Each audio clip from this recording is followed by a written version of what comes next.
welcome to an Everyday Canines video. In this episode on the Kennel Club Good Citizen Dog Scheme puppy level, we're going to be talking about exercise 2, which is cleanliness and identification.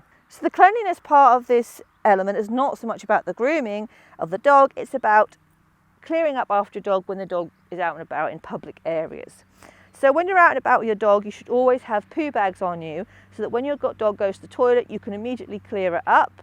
And you should then dispose of your poo bag in an appropriate fashion in a correct bin as such. That is obviously something you can't demonstrate as such to the instructor because it's something you're going to be doing every day. But you must have your poo bags in your pocket, at least 2, that you can take out and show the instructor so they can pass you on that. The other thing that is necessary both to get you to pass the puppy but also as a legal requirement in everyday life, and not everybody knows this, is your dog should be appropriately identified with an identification tag. Now, in the scheme, it says your dog should be wearing a collar and tag to pass. But I know a lot of clubs will also accept if the dog is wearing a harness and it's got a tag on it, they're quite happy for that as well because it is correctly identified even if it's not on a collar. But you have to check that with the individual clubs. Some clubs may insist you have to have a flat collar on with a tag. The tag can be one of these sort of ones, these ones that sort of hang and dangle, or it can be a flat style tag, which will be a metal tag that lays across the edge of the harness or the collar. You tend to see that more in dogs that work like agility and stuff because you can't have loose tags on those dogs. So there'll be a flat plaque that goes across the edge of the harness or the collar. Upon the tag, there should be your name. It doesn't have to be your first name, just surname, and your address. Those are the only things that are the legal requirements on the tag.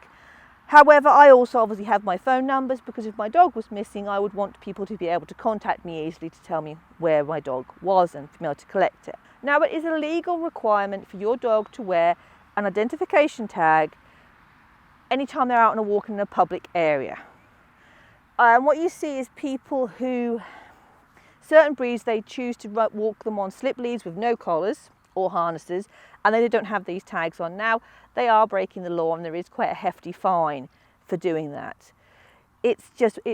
So bear that in mind, it is a legal requirement. Your dog should have an identification tag on it, on a collar or a harness.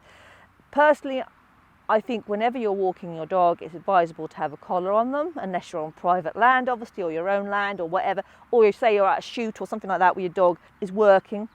But certainly when you're walking your dog, I think it is advisable to have a collar. It can be very useful, especially I've had dogs run up to me that weren't mine and they didn't have a collar on and they were causing a nuisance, a problem to my dogs, and I couldn't do anything with them because we didn't have a collar on them. So it is something to bear in mind. It's also now a legal requirement for your dog to be microchipped.